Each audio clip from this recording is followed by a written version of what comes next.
ನಮಸ್ತೆ, welcome two news sense. ನಾನು ಜಾನ್ವಿ. ವೀಕ್ಷಕರೇ, ಮೇ 10ನೇ ತಾರೀಕು ಟಿವಿ ವಿಕ್ರಮದ ಇದೇ ನ್ಯೂಸ್ ಸೆನ್ಸ್ ಕಾರ್ಯಕ್ರಮದಲ್ಲಿ ನಾನೊಂದು ಅನುಮಾನ ವ್ಯಕ್ತಪಡಿಸಿದೆ. ಮಧ್ಯಂತರ ಜಾಮೀನಿನ ಮೇಲೆ ಬಿಡುಗಡೆ ಆಗ್ತಾ ಇರೋ ಕೇಜ್ರಿವಾಲ್ ನಿಜವಾಗ್ಲೂ ಕೊಟ್ಟ ಮಾತಿಗೆ ತಪ್ಪದ ಹಾಗೆ ಜೂನ್ 2ನೇ ತಾರೀಕು ವಾಪಸ್ ಬಂದು ಕೋರ್ಟ್ ಮುಂದೆ ಹಾಜರಾಗ್ತಾರಾ, ಮತ್ತೆ ಜೈಲೊಳಗೆ ಸೇರ್ಕೋತಾರಾ ಅಂತ. ಈತ ಪುಣ್ಯಕೋಟಿ ಅಲ್ಲ, ಗೋಮುಖ ವ್ಯಾಘ್ರ. ಗಡುವು ಹತ್ರ ಬರ್ತಾ ಇದ್ದ ಹಾಗೆ ಏನಾದರೂ ಒಂದು ನಾಟಕ ಹೂಡಿ ತಪ್ಪಿಸ್ಕೊಳ್ಳೋ ಪ್ರಯತ್ನ ಮಾಡೇ ಮಾಡ್ತಾರೆ ಅನ್ನೋ ಆತಂಕನ ಹೊರಹಾಕಿತು ನಮ್ಮ ವಾಹಿನಿ. ಇನ್ಫ್ಯಾಕ್ಟ್ ವಿದೇಶಕ್ಕೆ ಪರಾರಿಯಾಗೋ ಅಪಾಯ ಕೂಡ ಇದೆ ಅಂತ ಭಯ ವ್ಯಕ್ತಪಡಿಸಿತ್ತು ಟಿವಿ ವಿಕ್ರಮ. ಎಸ್, ಕೇಜ್ರಿವಾಲ್ ತಾನು ಪುಣ್ಯಕೋಟಿ ಅಲ್ಲ, ತಾನು ಮಾತು ತಪ್ಪೋ ಮಗ, ತಾನೊಬ್ಬ ಮಹಾನ್ ಕ್ರಿಮಿನಲ್ ಅನ್ನೋದನ್ನು ಪ್ರೂವ್ ಮಾಡಿದ್ದಾರೆ. ಎಸ್, ನಾವು ಅಂದ್ಕೊಂಡ ಹಾಗೇನೆ ಇದೀಗ ಕೇಜ್ರಿವಾಲ್ ಅನಾರೋಗ್ಯದ ನಾಟಕ ಪ್ರಾರಂಭ ಮಾಡಿದ್ದಾರೆ. ಅದು ಮಾಮೂಲಿ ಅನಾರೋಗ್ಯ ಅಲ್ಲ, ಕಿಡ್ನಿ, ಲಿವರ್ ಇತ್ಯಾದಿಗಳ ಸಮಸ್ಯೆ, ಕ್ಯಾನ್ಸರ್ ಇರಬಹುದು ಅನ್ನೋ ಗುಮಾನಿ. ಅಬ್ಬಾ, CM ಆದ ಶುರುಲಿ ಸಿನಿಮಾಗಳನ್ನು ನೋಡಿ ನೋಡಿ ಒಳ್ಳೆ ಆ್ಯಕ್ಟಿಂಗ್ ಮತ್ತು ಸ್ಕ್ರಿಪ್ಟ್ ರೈಟಿಂಗ್ ಕಲ್ತಿದ್ದಾರೆ ಕೇಜ್ರಿವಾಲ್ ಅವರು. ವೀಕ್ಷಕರೇ, ಕೇಜ್ರಿವಾಲ್ ಯಾವ ಹಗರಣದಲ್ಲಿ ಒಳಗೆ ಹೋಗಿದ್ದು ಅನ್ನೋದು ನಿಮಗೆಲ್ಲ ಗೊತ್ತು. ಎಸ್, ಬಹುಕೋಟಿ ಮದ್ಯ ಹಗರಣ ಮತ್ತು ಅಕ್ರಮ ಹಣ ವಿಲೇವಾರಿ ಪ್ರಕರಣದಲ್ಲಿ ಇಡಿ ಮತ್ತು CBI ಕೇಜ್ರಿಯ ಬೆನ್ಬಿದ್ದಿದ್ವು. ಸಮನ್ಸ್ ಮೇಲೆ ಸಮನ್ಸ್ ಕೊಟ್ಟರು ತಪ್ಪಿಸ್ಕೊಂಡು ಓಡಾಡಿದ ಕೇಜ್ರಿ ಫೈನಲಿ ಎಲೆಕ್ಷನ್ ಹತ್ರ ಇರೋವಾಗ, ಅಂದರೆ ಮಾರ್ಚ್ 31ಕ್ಕೆ ಅರೆಸ್ಟ್ ಆಗ್ತಾರೆ. ಅಫ್ಕೋರ್ಸ್ ಅದನ್ನು ಸಿಂಪತಿಗೆ ಬಳಸ್ಕೋಬಹುದು ಅನ್ನೋ ಪ್ಲ್ಯಾನ್ ಇದ್ದಿರಬಹುದು. ಅರೆಸ್ಟ್ ಆಗೋಣ, ಆಮೇಲೆ ಇಮಿಡಿಯೇಟ್ ಬೇಲ್ ಮೇಲೆ ಬಿಡುಗಡೆ ಆಗಿ ಸಿಂಪತಿ ಪಡೆಯೋಣ, ಎಲೆಕ್ಷನ್ಗೆ ಬಳಸ್ಕೊಳ್ಳೋಣ ಅನ್ನೋ ಹುನ್ನಾರ ಇದ್ದಿರುತ್ತೆ. ಆದರೆ ಪ್ಲ್ಯಾನ್ ಸ್ವಲ್ಪ ಉಲ್ಟಾ ಆಗಿ ಬೇಲ್ ಸಿಗೋದಿಲ್ಲ. ಜೈಲಲ್ಲಿ ಆಲ್ಮೋಸ್ಟ್ 2 ತಿಂಗಳು ಕಳೆಯೋ ಹಾಗಾಗತ್ತೆ. CM ಕುರ್ಚಿನ ಬಿಡೋದಿಲ್ಲ, ಅಲ್ಲಿಂದಾನೇ ಅಧಿಕಾರ ಶುರು ಮಾಡ್ತಾರೆ. ಪತ್ನಿ ಮತ್ತು ಪಾರ್ಟಿಯ ಇತರರ ಮೂಲಕ ಸಿಂಪತಿಯ ಡ್ರಾಮಾಗಳನ್ನು ಆಡಿಸ್ತಾರೆ. ಅನಾರೋಗ್ಯದ ನಾಟಕ ನಡೆಯುತ್ತೆ.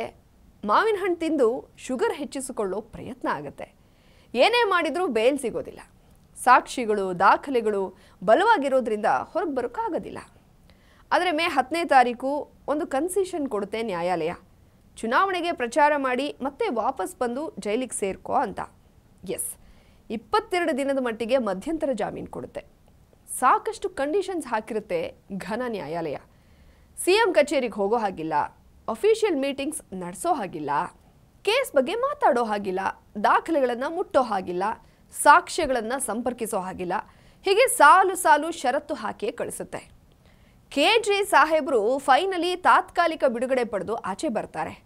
ಆದರೆ ಹೊರಗು ಬಂದ ಮೇಲೆ ಕೇಸ್ ಬಗ್ಗೆ ಇನ್ನೂ ಹಲವಾರು ಹುಳುಕುಗಳು ಬಯಲಾಗ್ತವೆ. ಜೊತೆಗೆ ಸ್ವಾತಿ ಮಾಲಿವಾಲ್ ಕೇಸ್ ಕೂಡ ಮೈಗೆ ಸುತ್ತಕೊಳ್ಳುತ್ತೆ. ಈ ಮಧ್ಯೆ ಕೇಜ್ರಿವಾಲ್ ಭಾಷಣಗಳ ಮೇಲೆ ಭಾಷಣ ಮಾಡಿ ತನ್ನ ಬಗ್ಗೆ ಸಿಂಪತಿ ಗಿಟ್ಟಿಸ್ಕೊಳ್ಳೋ ಪ್ರಯತ್ನ ಮಾಡ್ತಾರೆ. ಜೊತೆಗೆ ಮೋದಿಜಿಯನ್ನು ವಿಲನ್ ಮಾಡೋ ಸಾಹಸಕ್ಕೂ ಕೈ ಹಾಕ್ತಾರೆ.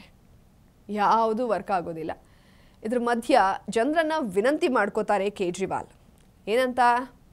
ನೀವು ಇಂಡಿಯಾ ಅಲಯನ್ಸ್ನ ಗೆಲ್ಸಿದ್ರೆ ನಾನು ಮತ್ತೆ ಜೈಲಿಗೆ ಹೋಗೋದನ್ನ ತಪ್ಪಿಸಬಹುದು, ಎಲ್ಲ ನಿಮ್ಮ ಕೈಲಿದೆ ಅಂತ. मेरा प्रणाम। आज लखनऊ में मैं उत्तर प्रदेश के सभी मतदाताओं से इंडिया गठबंधन को भारी भरकम वोट देने के लिए, भारी मात्रा में वोट देने के लिए अपील करने के लिए आया हूं।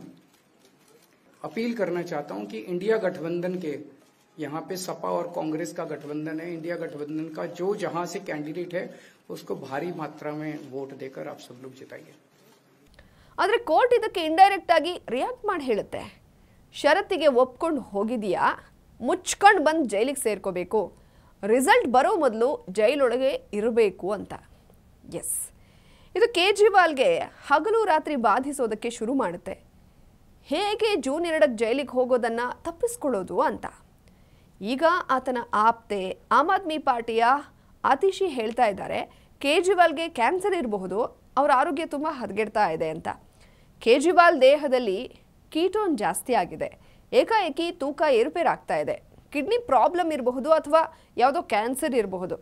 ಅದಕ್ಕೆ ನಾವು ನ್ಯಾಯಾಲಯಕ್ಕೆ ಮನವಿ ಮಾಡಿದ್ದೀವಿ, ಜಾಮೀನು ಅವಧಿಯನ್ನು 9ನೇ ತಾರೀಕು ತನಕ ವಿಸ್ತರಿಸಿ ಅಂತ. ಆತಿಶಿ ಮಾತಿದು. ಅರೆ, ಮೇ 10ರಿಂದ ಇಷ್ಟು ದಿನ ಟೈಮ್ ಇತ್ತಲ್ವಾ, ಯಾಕೆ ಚೆಕಪ್ ಮಾಡಿಸ್ಲಿಲ್ಲ? ಇಷ್ಟು ದಿನ ಬಹಳ ಆರಾಮಾಗಿ ಪ್ರಚಾರದಲ್ಲಿ ಪಾಲ್ಗೊಂಡ್ರಲ್ಲ, ಆಗ ಯಾವ ಕಾಯಿಲೆ ಕೂಡ ಇರಲಿಲ್ವಾ? ಅದು ಹೇಗೆ ಈಗ ದಿಢೀರ್ ಈ ಇಶ್ಯೂಸ್ ಎಲ್ಲ ಕಾಣ್ತಾ ಇದೆ, ದಿಢೀರ್ KGಯ ಕಿಡ್ನಿ ಲಿವರ್ ಎಲ್ಲ ಹೊಗೆ ಆಗೋದಕ್ಕೆ ಹೇಗೆ ಸಾಧ್ಯ? ಲೀಟರ್ ಗಟ್ಟಲೆ ಮದ್ಯ ಹಗರಣದಲ್ಲಿ ಭಾಗಿಯಾಗಿದ್ರು ಕೇಜ್ರಿವಾಲ್ ಅದನ್ನೆಲ್ಲ ಕುಡ್ದಿರೋದಿಲ್ಲ ಅಲ್ವಾ? ಅದರ ಹಣ ತಿಂದಿರೋದಷ್ಟೇ. ಹಣ ತಿಂದರೆ ಕಿಡ್ನಿ ಲಿವರ್ ಫೇಲ್ ಆಗುತ್ತಾ? ಇನ್ಫ್ಯಾಕ್ಟ್ ಕೇಜ್ರಿವಾಲ್ಗೆ ಕ್ಯಾನ್ಸರ್ ಅಂದರೆ ನಗು ಬರುತ್ತೆ. ಅವರೇ ದೇಶ ಕಂಟಿರೋ ದೊಡ್ಡ ಕ್ಯಾನ್ಸರ್ ಅಂತ ಜನ ಮಾತಾಡ್ತಾ ಇದ್ದಾರೆ. ಅವ್ರಿಗೆ ಕ್ಯಾನ್ಸರ್ ಬರೋದಂದರೆ ಏನು? ಈಗ ಜೈಲು ಸೇರೋದಕ್ಕೆ ಜಸ್ಟ್ 1 ವಾರ ಬಾಕಿ ಇದೆ. ಈಗ ತಪ್ಪಿಸ್ಕೊಳ್ಳೋದಕ್ಕೆ ಎಂಥೆಂಥ ಕಥೆಗಳು ನೋಡಿ. ಭಯಂಕರ ಅನಾರೋಗ್ಯ ಅಂದರೆ ಮಾತ್ರ ಜೈಲು ತಪ್ಪಿಸ್ಕೋಬೋದು ಅಂತ ಗೊತ್ತಾಗಿದೆ. 25 ಕೋಟಿ ಫೀಸ್ ತಿಂದಿರೋ ಸಿಂಘವಿ ಸಾಹೇಬ್ರೆ ಐಡಿಯಾ ಕೊಟ್ಟಿರ್ತಾರೆ ಬಿಡಿ. ಸೊ ಈಗ ಎಲೆಕ್ಷನ್ ರಿಸಲ್ಟ್ ಬರೋ ತನಕ ಹೇಗಾದರೂ ಮುಂದಕ್ಕೆ ಹಾಕಿ ಬಚಾವಾಗೋಣ ಅನ್ನೋ ಪ್ಲ್ಯಾನ್ ಕೇಜ್ರಿವಾಲ್ದು. ಇಷ್ಟು ದಿನ ಹೊರಗೆ ಬಿಟ್ಟಿರೋದೇ ದೊಡ್ಡ ವಿಷಯ. ಕೋರ್ಟ್ ಯಾವ ಕಾರಣಕ್ಕೂ ಕೇಜ್ರಿವಾಲ್ಗೆ ವಿನಾಯಿತಿ ಕೊಡೋ ಚಾನ್ಸೇ ಇಲ್ಲ. ಆದರೆ ಈ ಪಾಖಂಡಿ ನಟ ಭಯಂಕರ ಏನೇನು ಪ್ಲ್ಯಾನ್ ಹಾಕ್ಕೊಂಡಿದ್ದಾರೋ ಯಾರಿಗೆ ಗೊತ್ತು. ಕ್ಯಾನ್ಸರ್ ಅಂತ ರಿಪೋರ್ಟ್ ತಗೊಂಡ್ರೂ ಆಶ್ಚರ್ಯ ಇಲ್ಲ. ನೋಡೋಣ ಕೇಜ್ರಿವಾಲ್ ಹಣೆಯಲ್ಲಿ ಏನು ಬರೆದಿದೆ ಅಂತ. ಇದ್ರ ಬಗ್ಗೆ ನಿಮ್ಮ ಅನಿಸಿಕೆ ಅಭಿಪ್ರಾಯಗಳನ್ನು ಕಮೆಂಟ್ ಬಾಕ್ಸ್ನಲ್ಲಿ ತಿಳಿಸಿ. ನ್ಯೂಸ್ ಸೆನ್ಸ್ ನಿಮಗೆ ಇಷ್ಟ ಆಗಿದರೆ ಲೈಕ್ ಮಾಡಿ, ಶೇರ್ ಮಾಡಿ. ನೀವಿನ್ನೂ ನಮ್ಮ ಟಿವಿ ವಿಕ್ರಮ ಚಾನಲ್ಗೆ ಸಬ್ಸ್ಕ್ರೈಬ್ ಮಾಡಿಲ್ಲ ಅಂದರೆ ಈ ಕೂಡಲೇ ಸಬ್ಸ್ಕ್ರೈಬ್ ಮಾಡಿ. ಇದಾಗಿತ್ತು ಇವತ್ತಿನ ನ್ಯೂಸ್ ಸೆನ್ಸ್. ನೋಡ್ತಾ ಇರಿ ಟಿವಿ ವಿಕ್ರಮ. ದೇಶ ನಿಮ್ಮ ಕೈಯಲ್ಲಿ, ಅಂದರೆ ನಮ್ಮೆಲ್ಲರ ಕೈಯಲ್ಲಿ.